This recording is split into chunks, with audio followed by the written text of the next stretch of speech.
Well, unfortunately, I was not able to find new wheels for this bottom plate, so I got this from Bissell. Here's the part number. Came with new screws, but I don't really see a reason to use the new screws with it because the old one should still be fine. I'll just open this up.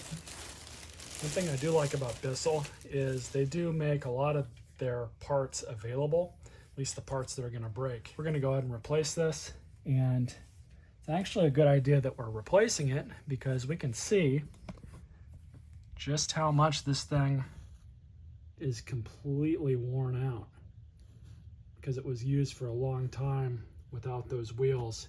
You can see all the wear on both of the ends here.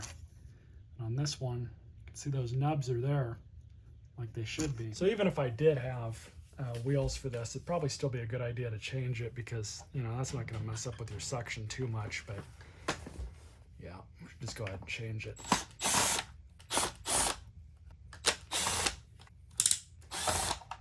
I'm just going to pull out all these perimeter screws.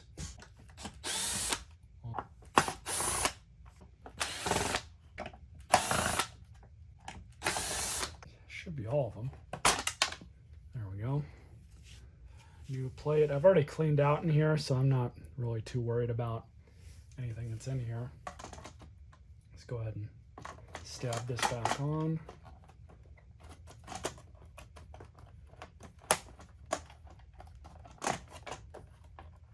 Small one goes back in first,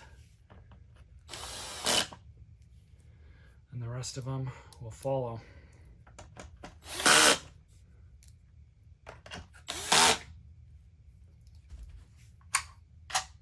There we go. That's that. Pretty easy fix. I'll hold on to these screws for other projects, I guess. But overall, pretty easy to do that.